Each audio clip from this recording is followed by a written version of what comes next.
What you got to say to the people, Melchizedek?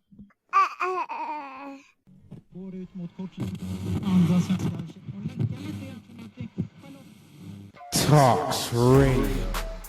Tevin West. We are here to stay. We ain't going nowhere. Just because you thought we was down, we up. The more you hate, the more we great. The more you anticipate, the more we elaborate. Sit back, relax. Talks Radio. Tevin West. What's going on? Talks Radio, Tevin West. That's where you're at. I am on season 3 of my podcasting journey, and we have been doing this thing now, 82 episodes total in, but on my first season, I did have a guest, and he was definitely putting down his knowledge in the ever so increasingly open market of battle rap. And now I'm back with him. You know, it was season 1, and my main man 6 in the building. You know what I mean? What's going on? Yo, what's good, everybody? Checking in with your big boy, man. Yeah, man. Yeah, we were under a lot of different circumstances there. I only had one mic, and we were sharing it. Things change. But now we have 2, and we're in the groove. So really, I just kind of wanted to talk. Everybody's heard my mouth a lot these last couple episodes, these last 16 episodes, something like that in this 3rd season. So I just wanted to get a take from you. So, before we get into this. Okay. Before I got to know about what you feel about this. And this is important going forward. So, like slaves came over from the transatlantic slave trade. Hold up. Go on. All right. They put us here, right? Abraham Lincoln supposedly fought over slaves' rights, freed the slaves. But before he did that, there was a civil war, cotton, states' rights, 3/5 a person, whatever. All right. So listen, he calls this guy named William Tecumseh Sherman. William Tecumseh Sherman is a general, and he's tasked to take back the South stronghold, which is Georgia, which is one of the original 13 colonies. So General Tecumseh Sherman goes down, starts in Atlanta, burns all the railroad lines down from Atlanta to Savannah, gives President Lincoln Savannah as a Christmas present. Now, knowing that, you being a true Southerner, does chicken broth go into grits? It is a good take on it when you have the difference in the broths. It does have a certain, it has its place in the grits. Okay. That's one of the 3 ways to eat it, either buttery and savory, then you got the sweet and savory, and then you got with that broth in it, not necessarily chicken. It could be any type of real broth. You know what I mean? Like, long as it's something. Are you saying when you say sugary, are you referring to sugar and grits? Or are you talking about just? I'm not a fan of it, but I've heard it. It is a good percentage of people that do like that shit for some odd fucking reason. There is a good percentage of people that like that shit. Yeah. I wanted to ask you that just to see where your Southern pimping was, but. No. We just, real, before we get into, because I wanted to ask you some questions about what you got coming up. Before we get in that, you guys need to know that me and 6 had worked together for some time in the battle rap scene, like when they was first getting their channel started, Wartown Battles. And he's just a friend that I can always reach out to. I've been doing my thing as a father. You guys know I've been telling you, working and stuff, but we just rekindled for a moment. Now I want to talk to you about what you have coming up next in terms of media, podcasting. Just let us know what you got going on, man. Okay. Well, first off, I'm definitely gonna get into podcasting myself. I finally got all my materials and utensils and all my ducks in a row on that. I just got to get the discipline down for it. Anything you do in life, you got to build the discipline for it. I'm working on my own little EP. Finally, because shit, everything that you need for a podcast is technically what you need for a studio. So I figured I'm going to kill 2 birds with 1 stone. And that's pretty much what my focus is. It's so many other things that I can do and will probably be doing at the same time as that. But those are the 2 main focuses. I don't want to spread myself too thin. I need to focus, like the Black Mamba said, like, put all your eggs in one basket and then get some more eggs. You gotta get in that flow state. That's what they call it. Yeah. Get in that flow state. Oh yeah. Flow state, I think, originated from boxing and like the boxing world. Being able to see your opponent's punches and timing and knowing all that, like that flow state shit. Oh yeah, that's definitely something I want us to try to unlock. You know what I'm saying? So I wanted to let you in on something. We've grown quite a bit. So we have 14 different countries that are tuned in our international community. Ukraine and South Africa are the ones that listen the most to Talks Radio. Then under that, we got Belgium, Switzerland, the Philippines, Russia, United Kingdom, Iceland, Saudi Arabia, Germany, Canada, Sweden, Morocco, Brazil, and Iceland. There's another spot where they're kind of hidden. That's what's up. Yeah. It be your own people that don't fuck with you. Yeah, no, listen, my percentages are leaving very quickly and going to Ukraine and South Africa. You want to know why? Why? Because everybody in America think they knows everything. And everybody else, they want to know more. Yeah. We, as Americans, we can get kind of stagnant in our mental growth. Yeah. And people in other places, their life depends more on the more knowledge they're able to acquire. Yeah. And so they are looking for knowledge. People in America, they looking for arguments. Yeah. They're looking for points to be made. Where other people, shout out to y'all. You know, y'all are more in tune with bringing something different to the table. And in America, we want everything the same. Yeah, I mess with the international. You know, like for me, I feel like our connection on the like international community, where I shout the international community, it's like because I play ball and there's been a good bit of my episodes where I mix soccer and life together and I put it in scriptural terms and all that stuff. So it's like go hand in hand. You know what I mean? So for me, it's just like, I know South Africa, the first World Cup that I ever seen was in South Africa. You know, I know Ukraine, the first Euros I ever looked at was where it was hosted in Ukraine and Poland. Stop playing with me. So like, it's just like, it's crazy that these two particular countries were interested in what I have to say, because those two countries, I saw major tournaments in the world. How did you feel? How was your energy when you was there? I never touched down in Ukraine or South Africa. I never did that. I saw it from the comfort of my grandmother's house, Kathleen, Georgia, and the comfort of my college teammates' apartment. Well, it was kind of weird. You know that little thing when you like guys like, and the dude is not married, he's a bachelor, so like he let all the friends of the son come over. It's like that. It's like that. It was like that, pretty much. Yeah, it was like you know what I'm saying? Like he had a roast. Oh my God. Bruh, his roast, bro, he made a real roast and he roasted our asses, bro. He roasted. And then for dinner, bro, we had like some peach cobbler mixed with like some something. I don't know, but he roasted us and he delished it. And then threw down. Bro, I was trying to figure out why is dude single, because dude could cook. He ended up getting remarried, but it was just like one of those situations, you know? So like being a kid, freshman in college, having, you know, or that summer before you about to go to college. It was going to be my freshman year in college.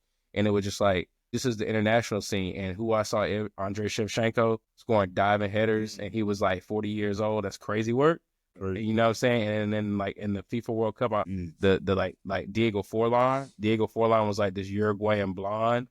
And he had like the boots. I'm talking about like he giving you 2 feet in. You know what I'm saying? I'm trying to explain it to you like in the best way without getting all technical. But like, bro, he would take the ball. Okay. And he would just like, come down on you smoothly, push it to like one of his strikers or his midfielders, and like he'll find himself like with enough space and he'll just take a shot from like 25 yards away. He don't even care. He'll take a free kick, like a dead ball. A dead ball is very hard in soccer to hit. Like you need to hit it moving really. Bro, he took the Jubilati ball, which was like the most fierce. Yes, come in. Yes. Hey. What's going on, player? What's up, son? You wanted to do the chicken wing and ask for candy. Just get the candy. And then you can do the chicken wing on your way out. Are you going to eat the chicken wing first before the candy? He talking about for the chicken. Go ahead and get the candy. The candy for the chicken. I'm absolutely befuddled right now. But yeah, anyway. Yeah, it was the energy from seeing it from a TV. It made me want to like go harder. Okay, because my So tell me go ahead. My argument was going to be that like you picking up on different energies. Yeah, that too. Well, I was gonna say like, what's the thing in rap battling that made it for you like that? Because I know there's a situation because it's competitive, just like sports. And peace out. Now I have the candy. The chicken wing that's the chicken wing. I keep getting it's really 2025. Like called it the Charleston.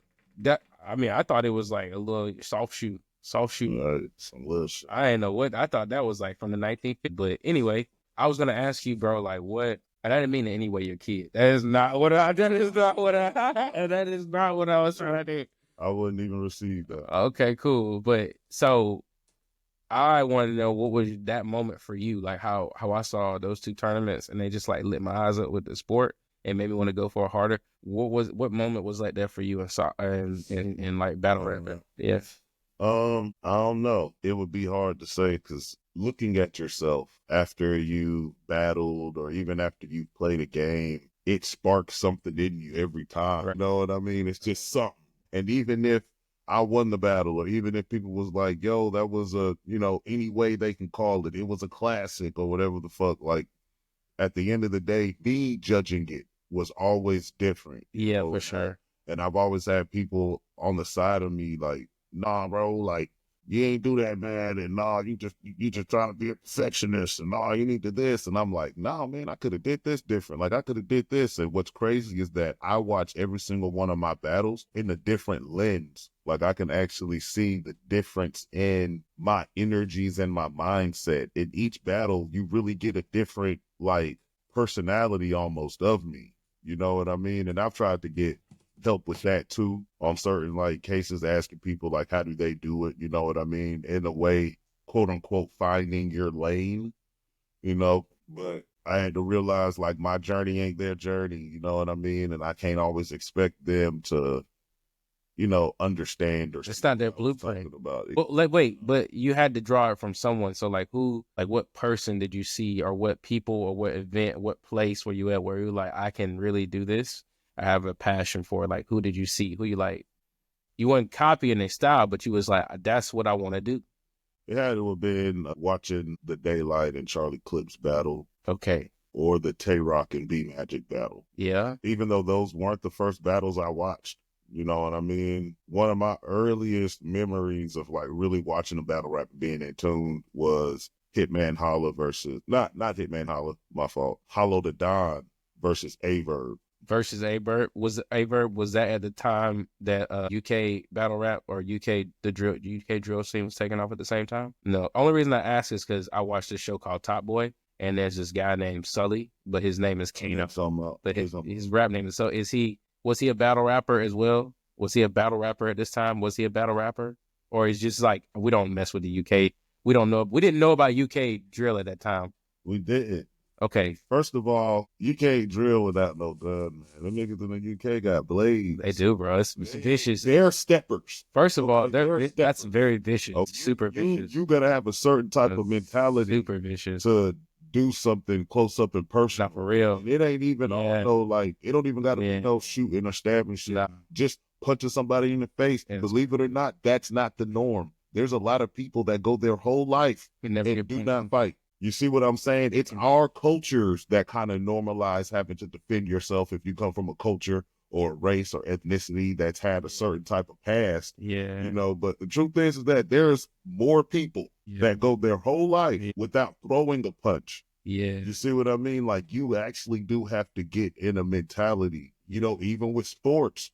Battle. It's like gladiators. It's like I think I put a podcast episode out, or maybe it was a draft, but I was talking about how this era in history is one of the most bizarre because it's like settled and peaceful. Like how people trying to land, how like Putin's trying to land grab for the Ukraine right now. That's normal. That's actually how the world been. Like Mongolia, it's always been like Alexander the Great. You know what I'm saying? And this is not in chronological order. I'm just talking about the names being done. No, you're right. I'm saying it's been Rome, and there are many plethora of emperors, all right? Even if you want to start with, like, someone like Julius Caesar, okay? You got Alexander the Great, who's supposed to be, like, ironically, this is what I'm telling you. See, he's a Macedon. Alexander the Great was a Macedon, which means that he wasn't, like, on ocean land. He was in the mountains. They used to look at Macedonians like filth. The Greeks look at Macedonians like filth. Like, you come from hills, you country. But at Macedon, conquered the known world. And the only reason he didn't stop, the only reason he died is because he died of he was a drunkard. Anyway, that's not the point I'm trying to make. The point I'm trying to make is, what's that boy name? What's that boy's name that be doing it big in history? He's Asian. He's Mongolian. Oh, you talking about Genghis? Genghis. The best to ever do. Genghis Khan. The best that ever. That's how it usually goes. Genghis Khan, Alexander, you know what I'm saying? Rape and pillage. That's how things are usually. I'm telling you. So it's like I'm saying back to your point. We have never really had to like fight. No, we've always playing defense. I'll give you something real to add to this context. Okay. When we were kids in grade school in the early 2000s, right? Yeah. In the 2010s, bro, they were like, if a assailant comes in, like if a guy with a gun comes in, you just pause, don't do nothing. They only recently started putting in throw things at him, run for your life, because what was happening is in places like Columbine, dude, they totally just took advantage of us not having to play offense. Those white boys came in with trench coaches, Chucky Bride boots, ashy black denim jeans. Them niggas came in with the pentagram on the black t-shirt. It was highlighted red, and they came in with the Mac 10s. They came in with them Uzi. They came in with some high grade military, and they capped us, man, or RP to the one. But listen, it's because there used to be a rule where it was like, if an armed shooter comes in, don't do nothing. Don't do nothing. They're still, the only reason they keep that don't do nothing in like retail is because you can get sued for a person trying to steal from you. So they just let you steal. But like in school, they like throw stuff at them because like you can't send your like students home in a body bag. I honestly would just prefer if teachers took shooting classes, if they got a raise, and if that was just how it was, because what it is that, and you know this, whenever you're fighting, it's all about trying to get the upper edge on your opponent. You know what I mean? So yeah. Fighters spend months studying their opponents. Yeah. Because you can try to train for these months, but what you've learned and have showcased is what you've programmed in your mind. And they got to make weight. You see what I mean? So it even makes it worse. Hey, you could try to train for me, but you're not going to change the building stones or the stones that you kind of had over time that I studied. So it's all about having the upper hand. Them having a gun puts them on a level that's past an adult. And kids need that level of recognition of superiority in order for there to be order. It has to be, you know, sure. And the military does this, but we do this in life. If you get a job, I'm going to give you a job title. And as long as it ain't CEO or COO, then you know that you have a role to play underneath me. I have the superiority. But if you can easily get a gun, class goes out the fucking window, because now I'm nothing more than a mortal to you. Whereas without this gun, in a mental and social sense, it could seem as though I'm godlike to you. Like I have such a reach that you can't get to me, that you can't do nothing. Like, nigga, your parents will believe me if I tell them you ain't sit your ass down. You know what I mean? Like, your mom, she might come up there and defend you because she don't want to be up there. It's not necessarily saying that she thinks the teacher was wrong. They definitely don't want to be up there. No. She gonna smack you in the back of the head. Got me coming up here. So your parents defending you was never them being on your side. It was them not wanting to deal with you in the situation in the first place. Definitely. You know? Yeah, because of the situation they're in. I would rather be anywhere than at my kid's front office for some disciplinary type stuff. Exactly. I feel you on that. Well, let me ask you a question then. Sure. I have a domestic community as well. So let's just say, you know, in Georgia, guns are legal to carry, open carry. I keep mine. But in Colorado, what if you, like, what's the deal? Like, it's basically like England over there. They can't carry. There's no guns allowed. Well, also, you got Colorado that they got a fucking city that anything's illegal as far as drugs go. Which is so backwards. So, wait, no. It's all legal. So, in a state where drugs are legal, you should not have firearms. You see what I'm saying? Okay, so you're saying that's right. It's good law. That is a good. Okay, but that's a good trade-off. But when the school shooter comes in, you know the place where the Columbine shooters were? Mm-hmm. They were in Colorado. So I'm saying, like, we're saying here in Georgia, like, just because, like, the way the laws are, like, we should be able to protect with teachers. They take a course, they get an extra license, bam. I'm saying, period. I'm saying if you're a teacher, you deserve a raise and a pistol for working in any school. Because you're protecting my kids. And as far as I'm concerned, I'm totally fine with one of your children getting blown the fuck away if it means that my child is safe. And I think that that's any parent's understanding of their child's safety is like, if your child is coming after mine in an ill intent, yours may have to fucking go. And the rage and defense of the parent in me is going to take that out on you. Like, I'm not going to just, oh, wow, this is a 17-year-old. I'm going to beat the brakes off of you. I thought you only said 1,700. I just immediately thought of, like Alexander Hamilton or Doolittle. I don't know why I thought about that. I'm sorry. I think it's very serious. Yeah. At the end of the day, that's what I'm for, because you'll never be able to regulate guns. It'll take, you know, theoretically speaking, it'll probably take decades, if not a century or so, to get almost every gun that's available away from people, or at least get it out of their mind, because everybody got a cannon somewhere, or they got their hands on this, or they could go in this. But if they really made a ban on guns, it's going to take decades to get a control on the secret guns, because people going to die with buried guns somewhere, because nobody's going to feel like they're safe. But so I'm saying, give the teachers the guns if they're going to protect my family, because that's how I protect my family. You know what I'm saying? Yeah.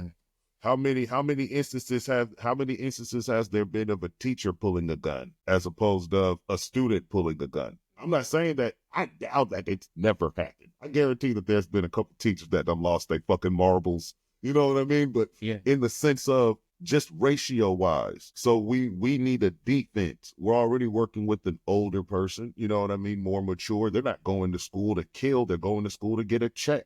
You know what I mean? So I say put them under evaluations, and I say pay them more, get them a gun license, get them a gun that goes inside of a school cabinet or whatever desk that is accessible. And you know what I mean? You can do random checks in the drawers to make sure that they're there. They're not meant for teachers to take off of the premises. It's just for that case. And I guarantee that there will be no more school shootings. I promise you. Because students will know, like I may hate Mr. Johnson as, but this motherfucker got a gun license and a gun in the desk and a this and a that. And like, there's no fucking way that they're going to have the same amount of confidence as just a regular Joe does just for having a gun. Nigga, the moment that you put a gun in your hand, I promise you that you could feel the power of it. You could feel that sense of like, man, like I could make law with this shit. Right, so it says, should teachers carry guns? The debate explained. For sure. This is from 2018, so this would be Trump's first run. The idea of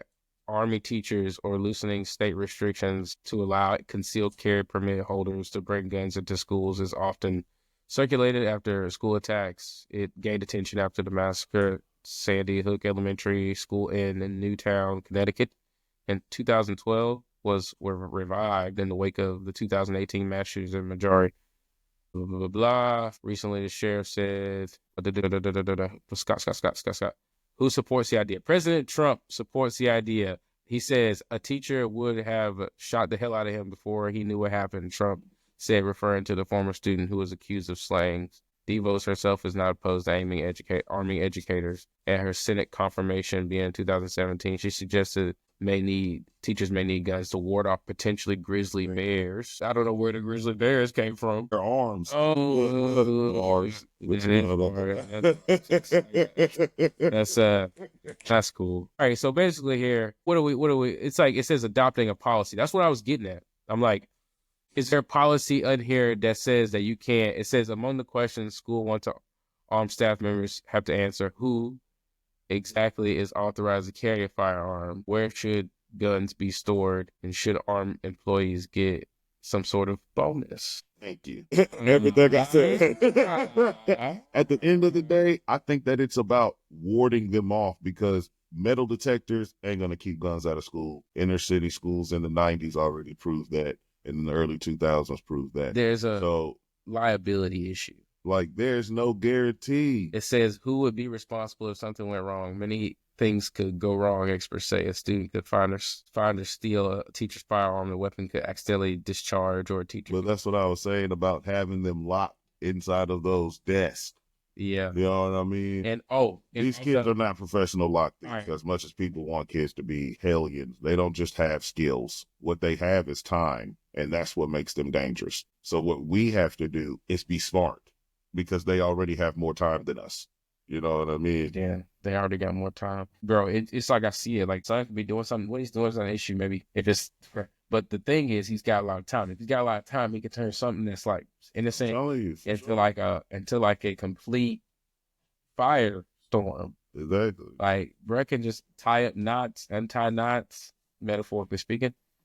But yeah, so back to what we were talking about in the first place. We were talking about how we don't have to defend ourselves, how we don't have to play on the attack. And the world has not been friendly before. This is like a phenomenon. It'll never happen again, probably, where we had this. How much peace did we have? When what? Like, since let's do a time frame from anywhere in the 20th century to now. how much time have we had like peace in America for real? I don't think there's ever been peace. No. It's not what I'm doing, Six here. That's not what I'm doing. You can't take the question I asked, cousin.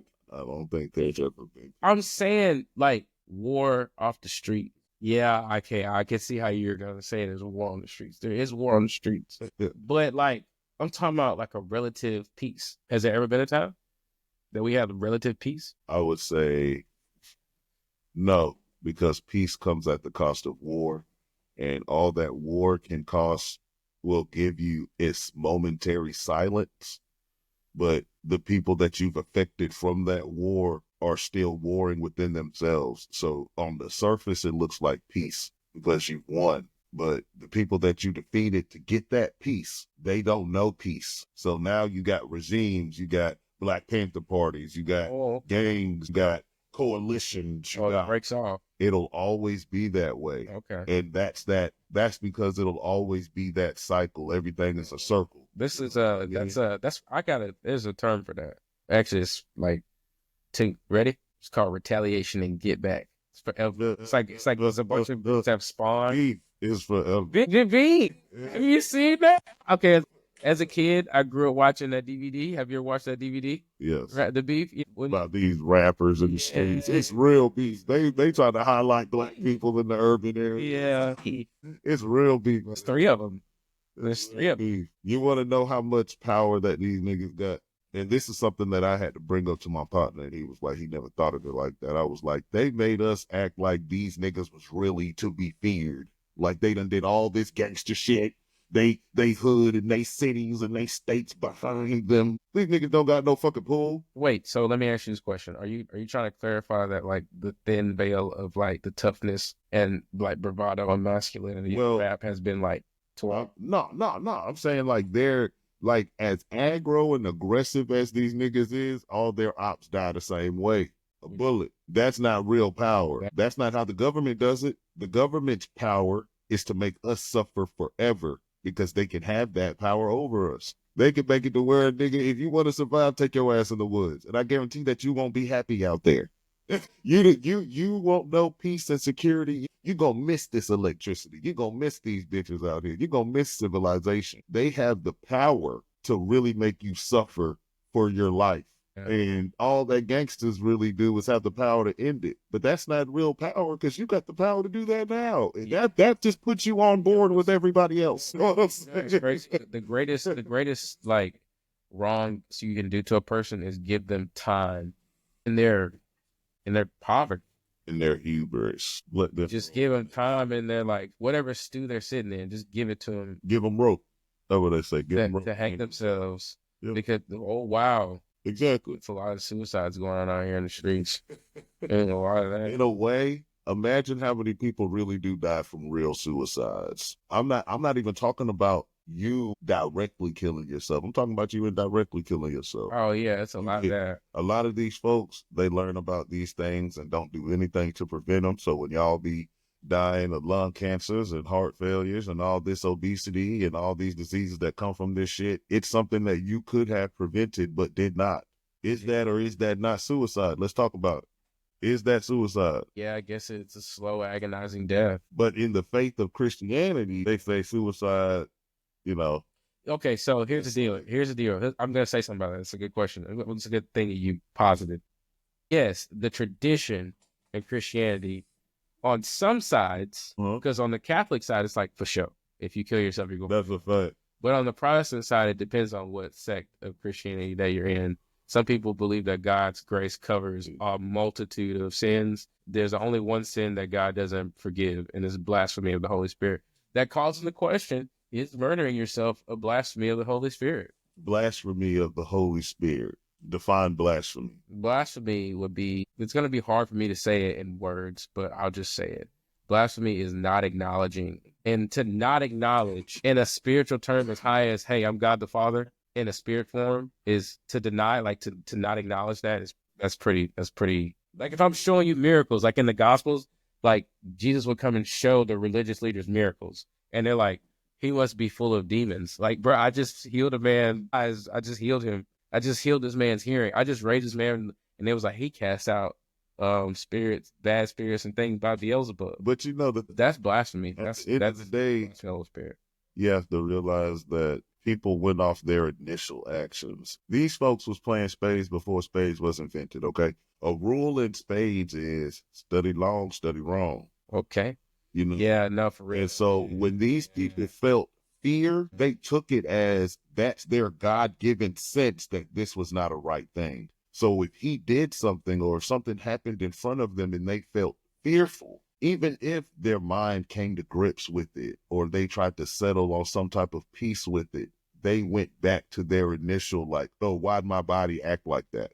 Why did all the hairs on my neck stand up when that nigga came towards me? That's what they went off of. We have been taught to think before we act. You see what I mean? We've been taught like, yo, like, take your time. This is your life. You know what I mean? Don't make regretful decisions and you don't want to live too fast. You know, like we've been taught that because of their mistakes. You see what I mean? Like that's our evolution. We're growing in the mental department with all of these sayings that have been passed down and all these little, you know, stories and fearful events. It's all about how we've grown, you know what I mean? In its own way. Like they were afraid because it was their initial thought. And so we've been taught like, hey, yo, like sometimes you can be wrong, motherfucker. Like there's other people that are right. They've been taught that.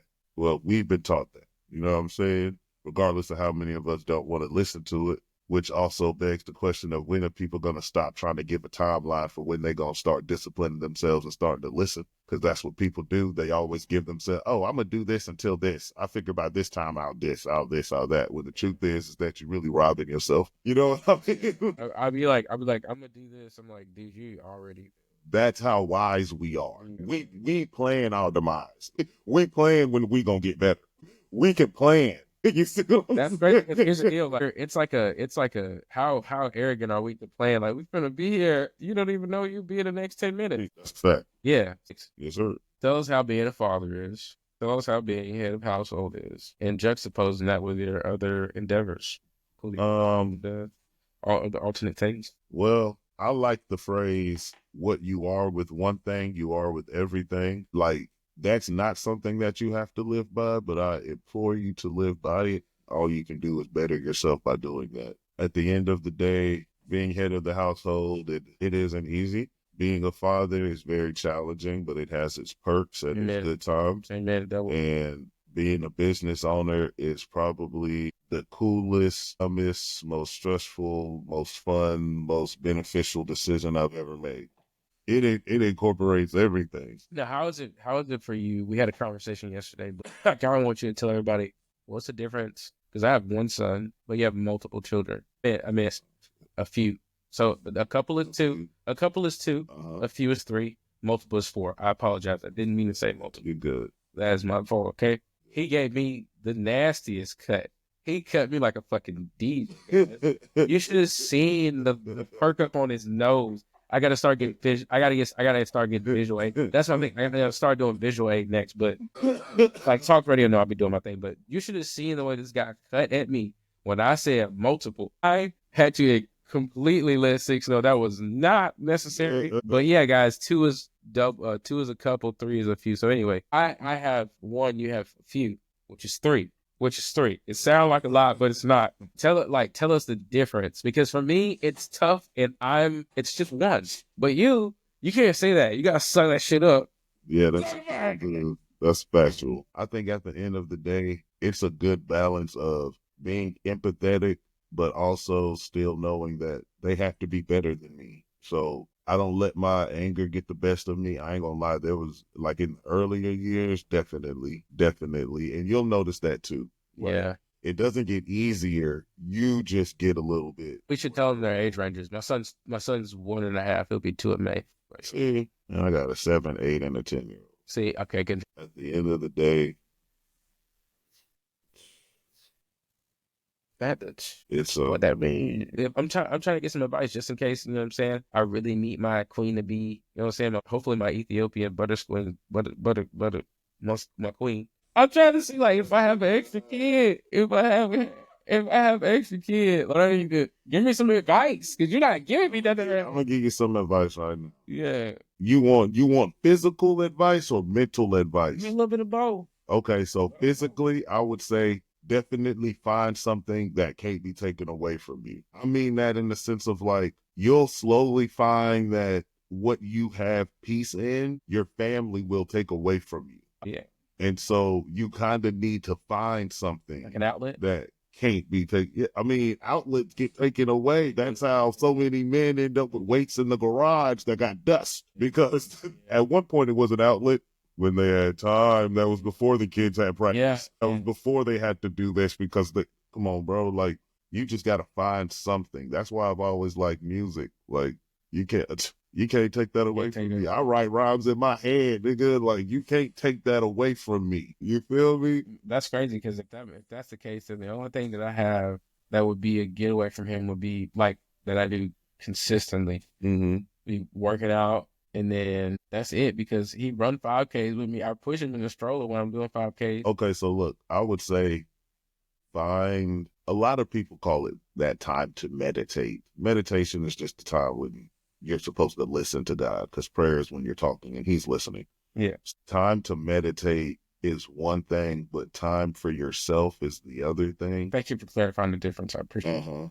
That's something different. And I would say if you can do one, you can do the other. Okay. All right. I got it. So basically, set that shit up. Like, find that time. Like my girl will tell you, like, Find that time. I'm up. I'm up. I'm up. You hear me? I'm always awake. I'm always awake. And so I have that time for myself. If I want to do any fucking thing, I can do it. Wait, so like, are you one of those guys who can get like 3 hours of sleep and you still good? Yes. Oh God. And look, I'm gonna say you like this. I didn't know that was a superpower until they said it. It's a superpower. You know what I mean? I need Like, bro, sleep. I really only need like 3-4 hours of sleep. Nah, and I don't even get enough. I need to get some more consistent. And I'm high functioning on it. I'm not like dragging ass or making mistakes throughout the day. Like, no, bro. Yeah, that's what it is. He's crazy. It's crazy. Maybe I done lost it. Yeah, no, all these years, really, like not having it. That's sleep. That's what happened to Vince McMahon. He probably get like 3 or 4 hours of sleep, and like he just be like taking dumps on people's heads. But you see, where he fucked up at is a lot of those wrestlers where they fuck up at. He's talking about In the real sense, I promise you, and you'll notice this with a lot of them, they lose their minds, but they don't lose their bodies. And you're supposed to exercise both. And so they made their bodies their main priority, because now they got all these muscles that's going to start sagging, and they done got all these, skin tightening things and this and that. Like, they don't put their body first. And honestly, it's up to you what you put first out of your mind, body, and spirit.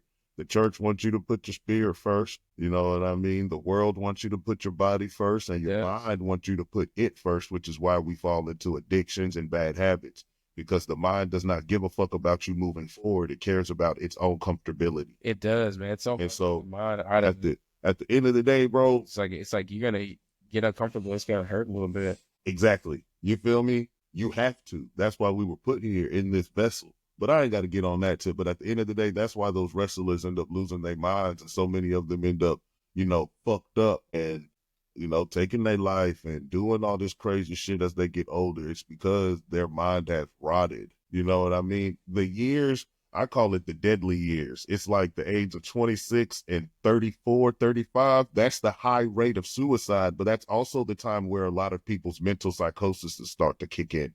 You may not have been bipolar until then, because now life is hitting your ass. And I tell everybody this shit. You may be flying cool now, but after you turn 25, all those excuses go out the window. Now mom and dad don't want to hear it no more. Now your girl don't want to hear it no more. Now the world don't want to hear your excuses no more. You on easy street, I promise you, until you turn 25. After that first quarter of your life that you're supposed to live is fucked up and gone, like, hits you.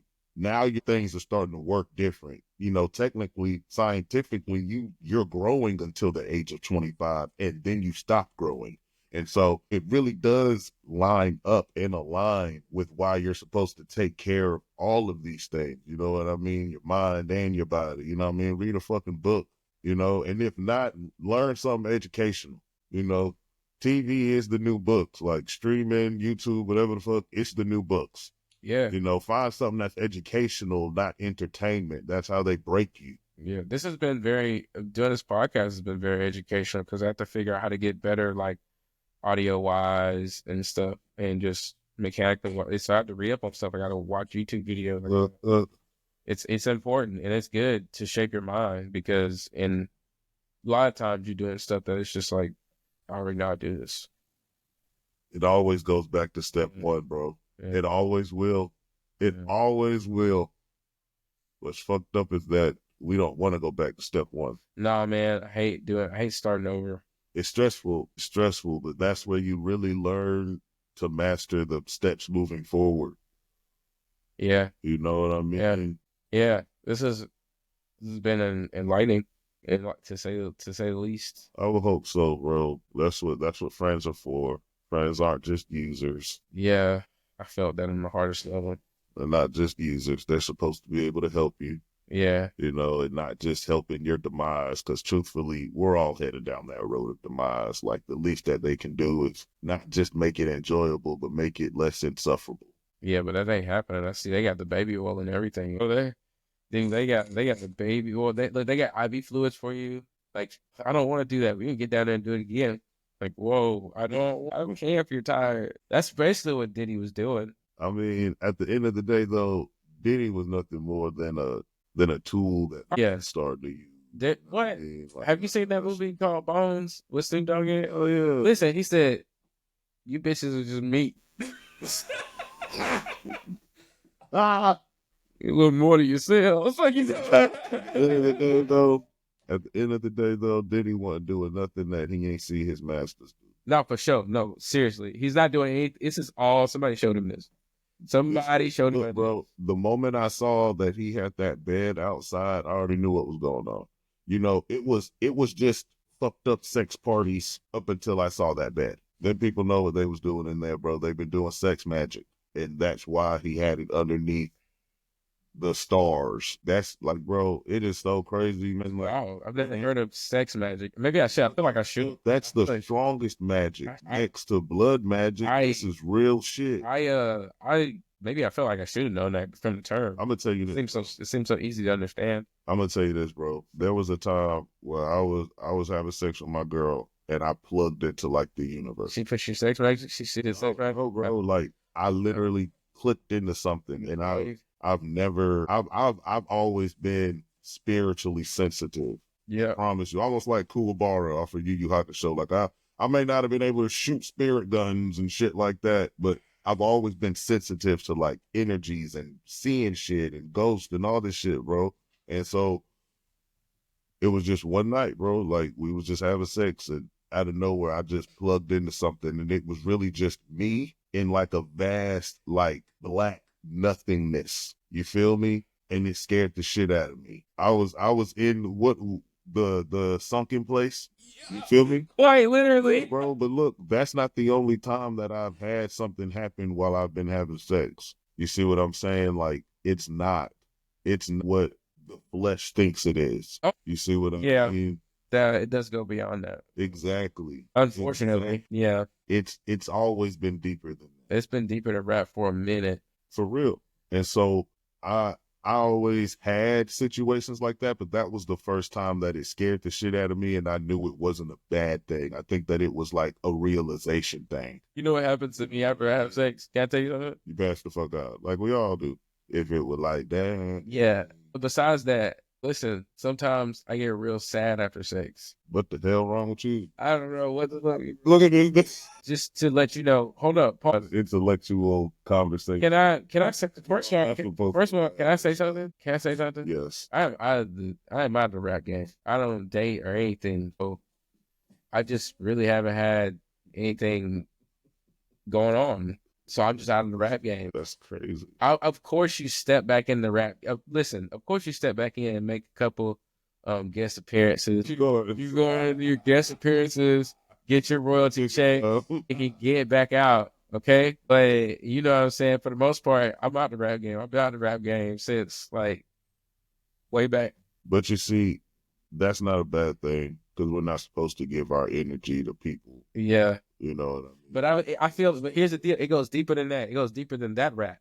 Okay. I feel like those times that I went out and did a feature track, I really shouldn't have did that feature. Why would you feel like that? Because like I feel like God doesn't want you doing features. God wants you to be signed to Him. You know what I'm saying? That is a very true and bottom line statement. Yeah, and it doesn't matter. Can I tell you something like real shit? I'm saying, but I don't really give it. Like I've been trying to change it, but I need to tell you this, and I know that this is gonna sound. I mean, I can't be like, oh, like I want the top spot. No, I can't do that. Like you got a role to play, like in that particular record label, and like if I don't have like the heart posture to like work in there like the way I'm supposed to, like he takes that as like, nah, you ain't got the heart for it. He's really strict about you having like the heart posture. I believe that, but I have to take that even regardless if somebody says like pause. I got you though. I feel you though. This is an intellectual conversation, so it ain't gonna be no pause or nothing like that. We supposed to be adults.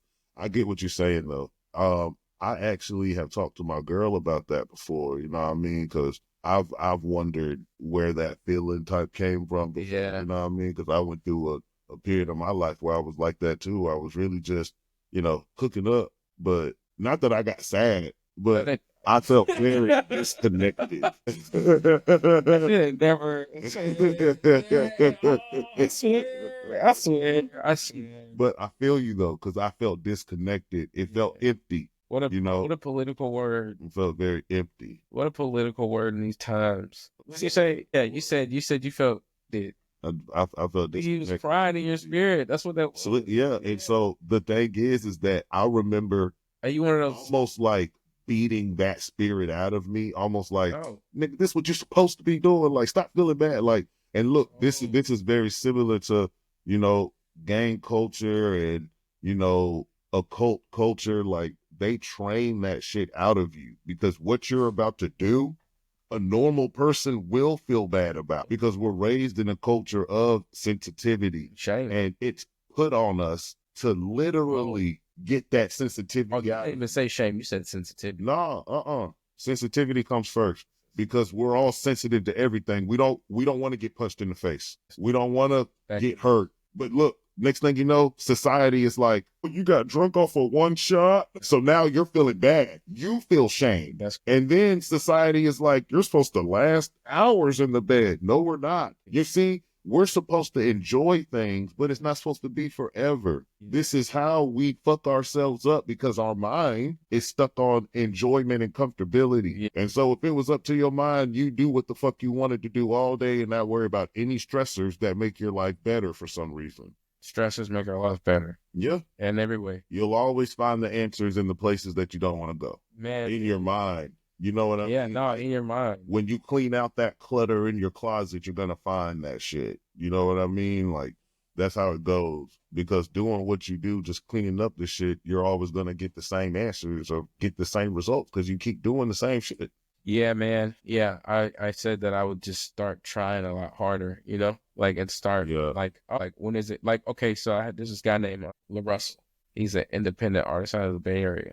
And I was listening to him. He said, like, people act like you don't have to work for it. He's like, not counting nepotism, but like if you just regular working class like everybody else, you talking about you want me, like you doing podcasts. Yeah, I'm doing podcasts. Okay, I want you to be my first guest on it. Oh, you want me to be my first guest? I've been doing things and building my rep. My rep is a lot in this game, and you want your first interview to be with me. How about you go make 100 podcasts first? How about you go actually like put some groundwork in there, so you can develop some character? And he was just like, if you ain't did at least like 100 podcasts, or you talking about you being a podcaster, there's no reason for you to even ask why it's not there. 100 is like the minimum. That's a fact. That's a fact. So yeah, that's how I feel. Like I have to get better and better. And even then, like you got some, you know what I'm saying? But if you out here and you done 3 podcasts. Well, that's because whether or not I climb the tallest mountain or the shortest mountain, it's a mountain that most people ain't climb. Yeah. So I could still, you know what I mean, brag about me climbing this mountain. And we see this time and time again, but it always shows itself in the end because great work is great work. Great work is great. Great business is great business. You can have good jobs all the fuck you want, but great business beats having good jobs. It does. You know what I mean? And so at the end of the day, it's very much so, it's not a race to who finishes first or who gets there the fastest. Always. It's always about who does the best work. Listen, man. You know? Listen, man. Can I tell you something? Yeah. People don't even understand money. Like, they think when somebody says like Elon Musk is the richest man in the world, Bill Gates. I've never had it, but I understand, like, I can see where it's going. There's oil tycoons in Saudi Arabia. The only reason it's Saudi is because that's the kingdom people who take it over right now. The name is Arabia. But Saudi Arabia got tycoons.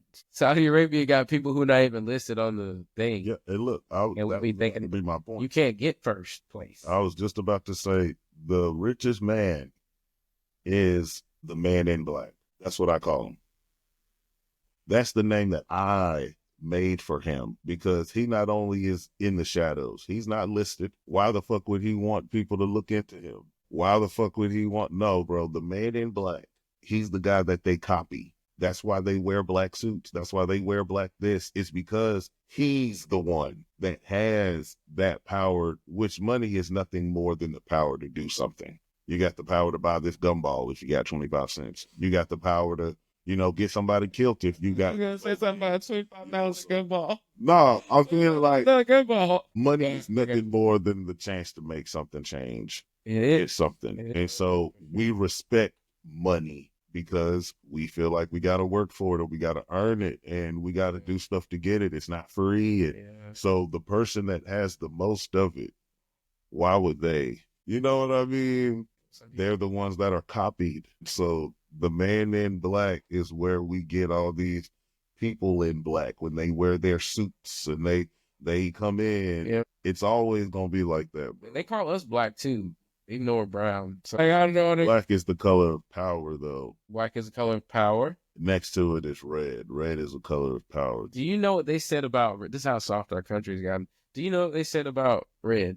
What does Red, in terms of business, says, we break rules. So most companies have switched to blue because it's more trustworthy in the advertisement. I thought that red was more of a hunger-inducing color. The thing is, though, like, it changed. It is. You want to know what? Green. Holy shit! You just said something. So here it went. What? Look, over time, they say that we've become more feminine as a populace. Yeah. Okay, so look at it like this. Women get turned on by the color blue. Men get turned on by the color red. Yeah. So what if that's also the shift? But red has always been the color of hunger. It's been the color of like almost Red Cross type of action. Action is red. Red is action. Yeah. You know what I mean? And they're saying, blue is a color of calmness, serenity, peace. It's a color of, Yeah, we have the most fatherless children in the world. But look, bro, at the end of the day. So I believe that theory.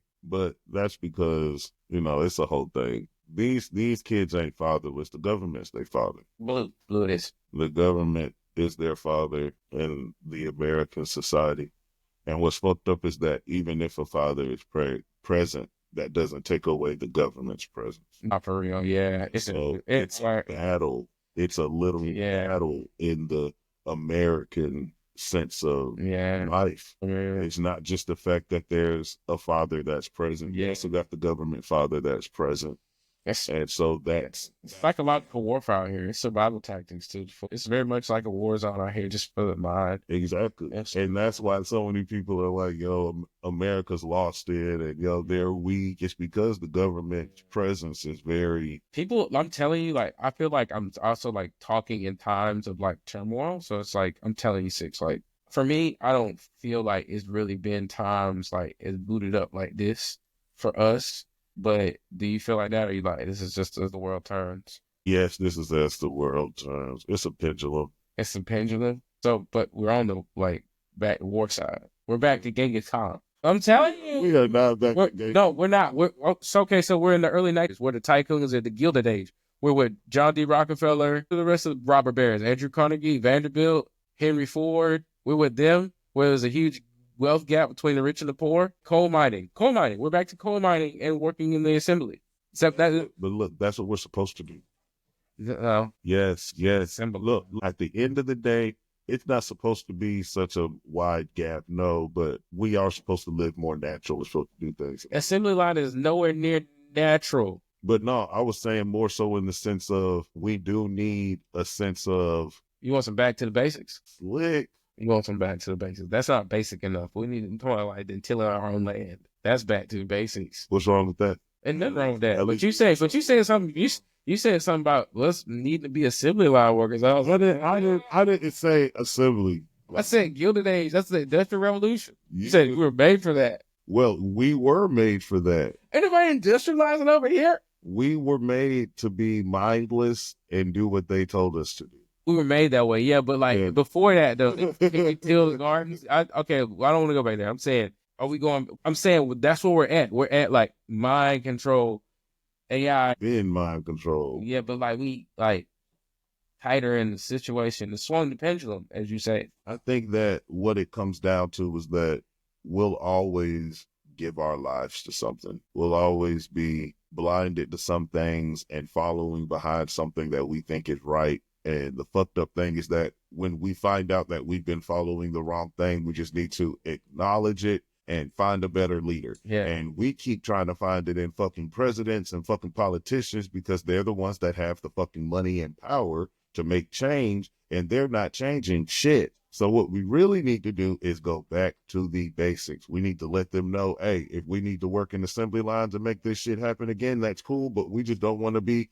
following you mindless motherfuckers that keep us in a fucked up spot, dude. Like, at the end of the day, and I was talking to my girl about this not too long ago, like, everything in the Bible has done nothing but repeated itself. The same way that the Israelites and all them spent 40 years wandering in a fucking place. Like, bro, that's what they do to us. They keep us wandering and fucked up until one day we wake the fuck up. But there's no telling that we won't do another 40 wandering. But I tell you this, we'll know not to do this shit again. Wait, hold up, pause. If you're saying that, then like, and we know not to do it the same way. Like in the New Testament, it talks about like Revelation, like actually like end of the world type of stuff. Do you think we're any closer to that? The end of the world spiritually happened. There's no S on Revelations. I'm sorry. The end of the world spiritually happens every night. No, I mean the real physical though. Give me your take on the physical physical Revelation story that has been talked about. You mean, what do you think it's physically closed? No. Okay. How many years you give us? I give us 50 to 100. You want to know what I think, bro? And this gonna sound so fucked up. I don't think that we'll know. No, but I know that. No, I mean, like, we as a United States, I think that us, if you get your news from a news outlet or from people telling you, there's a good chance that you will know that the world is fucking ending when it does. That's crazy. Because they have the power to not let you know shit. So that's what I believe. I believe one day we just gonna see some shit happen and be like, so I think because the truth is it's been happening already. But it didn't change our life because I still got bills to pay, bitch. Like, I just thought this was a regular storm. I just thought, oh, these locusts ate up this field, but they didn't tell us it happened to a whole continent. They didn't tell us it because they don't have to. You see what I'm saying? When's the last time you heard about the war and all the neighborhoods that was going down and all these, Palestines and all of this and that? They tell us what they want to tell us when they want us to worry about it. And the next thing you know, it's about Diddy. Bro, it's crazy. Yeah, they did shift from Diddy to something else really quick after a while. Out of nowhere, it was videos years ago. These kids running they got missiles in their neighborhoods in Syria, and it's all this crazy shit. And the next thing you know, it's Cardi B and Offset about to get a divorce. Like, they tell us what they want us to tell us. Yeah, that's really true. We won't know. We won't know. Like right now, I think that we're being like boiled right now in water. Like, but it's not hot enough yet. I don't know what it's gonna look like, but I believe it. You know what I mean? Yeah, for sure. But that's the way that they've always had us. It's the way love goes. They've always had us in some type of heated water. Yeah. That's how you keep control. Are you gonna give me a date? Are you gonna give me a date or not? I said 50 to 100 years. What do you say? I say we got longer than that.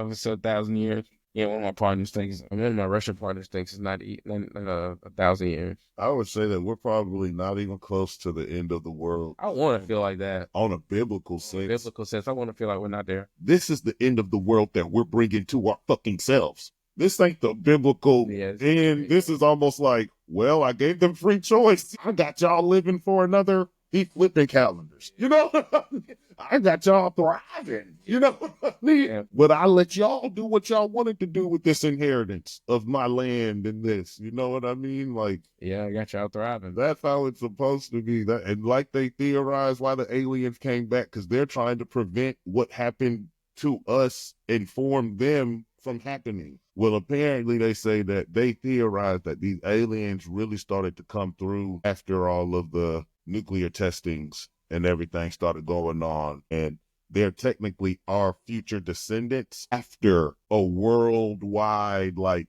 epidemic of bullshit from radiation and all of this from us fucking with bombs. And it finally happening. Like nuclear warfare. Our descendants that are coming back to try to study us and, you know, ward us away from shit. What do they look like?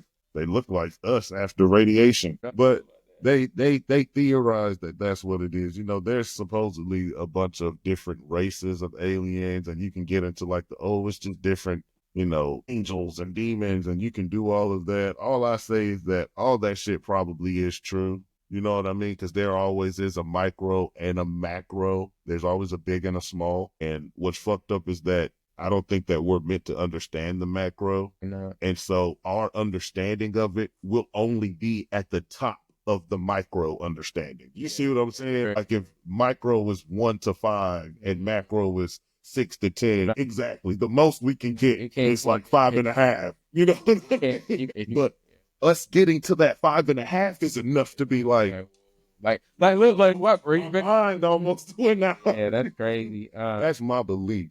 You see what I'm saying? Because I believe we're meant to be in the middle. We're always supposed to be better than some and, you know, not better than others. We're always supposed to be in the middle. Is this a spiritual stance or like outside of the spiritual realm, like physical? I think it's just a life universal thing. Be in the middle? Yeah.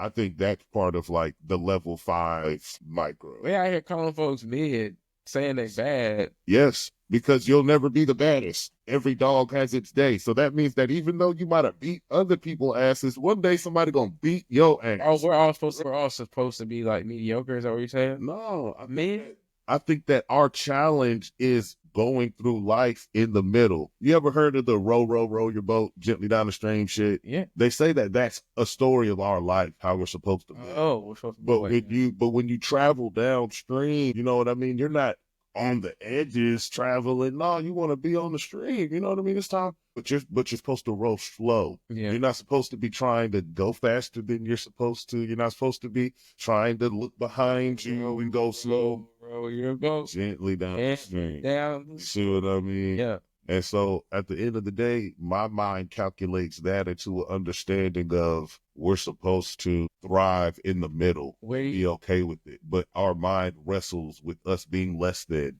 or us trying to maintain being on top. And it's never supposed to be that. You see what I mean? Can I say something? Sure.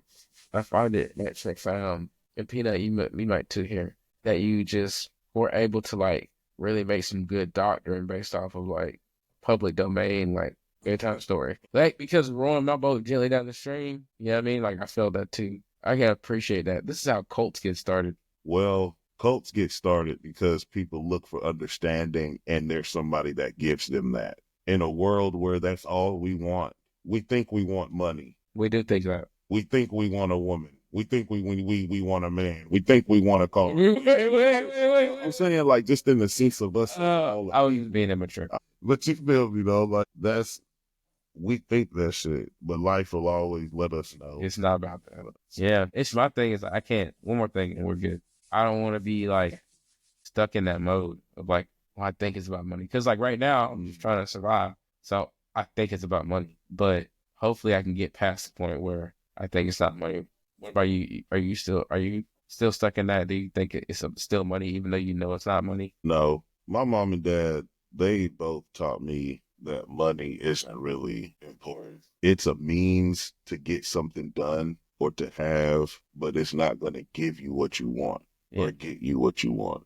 You know what I mean? Because what we look for is something that's inside of us. We look to be respected. We look to be loved. We look to be accepted. We look for these things, but all the things that we can get on the outside necessarily ain't gonna give us these things. We'll see that it's rare to find these things. It's rare to truly find somebody that's gonna respect your thoughts and your emotions and your this. And you feel me? For as many people as you may bump into, look into, hit up, text, or try, it's rare to find these things that you have inside of you to give to other people, because money ain't gonna give that to them. It could show it.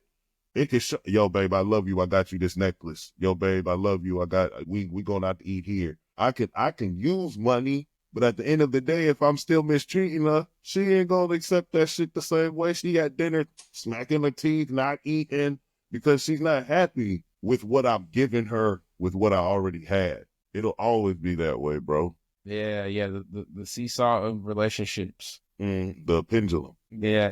Back and forth. And that's not to say that you don't need that physical atonement with money, but you do need that, what you already were born with. You weren't born with money, even if you were born into a rich family. No, you were not. You were just born. Because if I strip all that back to the gun shit, like, you're just the same level as me. You got a vessel of mush. You know what I mean? That's supposed to be here for 120 years, but I guess they got shortened to like 100 within our years. And for some reason, now people don't live past the age of 85 normally in the United States. But in Japan, they're not going to live to 100 easy. It's with a good quality of life and the higher age. The pure food, good food. I believe that people actually live like 500 years, like back then. Back in the day, hell yeah. But they took off like a canopy. It's like a canopy that was on the it's like a scientific, it's like a people that look at the Bible like scientifically. They're like, there's a canopy on the earth, and it was like talking about the firmament. Yeah. There you go. There you go, bro. Thanks. I didn't, you know what I'm saying? And so anyway, it would mist, you know what I'm saying? But it wouldn't rain. Was when the flood happened, it broke it. It broke from the burst. It burst, all the water burst from deep, because it used to be Pangea, like scientifically, and like there's this biblical science guys. They were like, it's Pangea. It was together, and then like the water broke up from the depths of the earth, and it broke the bottom, and then it broke the land apart, and then it broke the misting that was coming up on top, because it wasn't raining, it was just misting. And when it broke it, the atmosphere came down. Everything came down, and everything came up, and just waters. That's why when you like uncover the dinosaurs, they'd be like, they died from meteor strikes. If you dig up a dinosaur and you brush it off, it's like set in place, like it was sunken or something like that. You can get all the bones, they're all laying next to each other. A meteor strike would have crushed their bones. Yeah, meteor strikes are catastrophic because they cause events. But I'm with you on as far as the firmament and everything goes. That's a good take on it. I always felt as though we fucked up. Yeah, we did. We did. At the end of the day, like all the shit that we eat now, and people are becoming more hip to it now, but all the shit that we eat now was man-made one way or another. And there was once a time where that wasn't the way. Think about it like this. There was once a time where there wasn't millions of chickens that had to get slaughtered. There was probably just a million chickens. Think about how pure the ground was. Because now I don't have to cut off this land and make sure that this grass grows with these chemicals so that they can grow, so that we can get this McDonald's. It was like the firmament was like encapsulating all the nutrients. There was. And so you could never get overweight. You could never get sick. That's how they live for so long. The grass and the water. What's up? You think the firmament is cracked? Yeah. I believe it completely. No. I believe it completely disappeared. Why else would our numbers drop so low? Oh, say again? Think about it like this. And us killing ourselves. We're a part of a populace. Think about it like this, bro. What if I would say, and I blew your mind, that there's possibly millions of people that still live to that age? I would take it. I would say they couldn't go past 180. I would almost reckon that that's where all of these tales of vampires and shit comes from. Yeah. Remember all those years ago when they got found that Buddy needed a new heart or a new something, and he automatically jumped to the top of the list, and it made news. They was like, what the fuck? He keep getting hearts. Like, he's coming in before. It was like one of the Waltons or one of the, like, Rothschilds or somebody. You mean the Man in Black? No, not him. It's got to be. We don't know about this guy. That's why he's... Oh, we don't know. We don't. This is my point. I truly do believe that there's a whole society of people that we are totally unaware of. Oh, yeah. That really do live, not just in luxury, they live in a state that we possibly couldn't fathom. And they feed us crumbs. No, for sure. They feed us crumbs. And the ones that are in power now, they're the ones that are almost blessed by them to have that. They're like, all right, like we need order somewhere, almost like in prison. It's like, we know that there's a top dog because it helps us as prison guards. I can just go to one guy. I don't got to go to all these different people. I can go to the one pod boss. That's how it's always been, because even in a primitive state, there's alpha wolf, there's this, there's that, but there's just not what we would see on a micro level, because micro is chaos. Is order working to take the U.S. down? I agree. I would say that it's not just a training ground, but it's almost an experiment site. No, bro, for all the catastrophes, mass shootings and all this stuff, and then like people running in on bases and getting shot and trying to kill people in schools and all that stuff.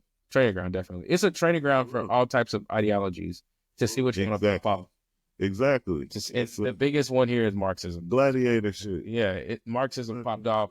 Marxism and capitalism popped off in America, and they ain't let it go since. Anyway, it's all good here, y'all. We get here. We're at an hour and 20 minutes, and we're just gonna cut it off today. I just wanted to come down and see what was up. Come down on the Spotify tip. I don't know, because I figured I was hanging high and whatever. It's stupid, but I'm here with my boy Six. Yo, y'all make sure to keep on the lookout for my podcast. Yes, can you tell us the name of your podcast? What it's gonna be? Probably just gonna be called like My Thoughts. Wow. What? My Thoughts on the Matter. Also, too, that's good. That's better. Not to mention, go ahead and check out Wartown Battles on YouTube. So it's a local rap battle scene here, Warner Robins. Other than that, it's been Talks Radio. Y'all have a good night. Bye-bye. Peace out. I don't know what they talking about, but we here to stay. This ain't for play. This Talks Radio. In and out, up and around, down and out, backwards and forwards. We still stand tall. Talks Radio. Tevin West. The best. I got more flavors than Baskin Robbins. You understand me? Chill.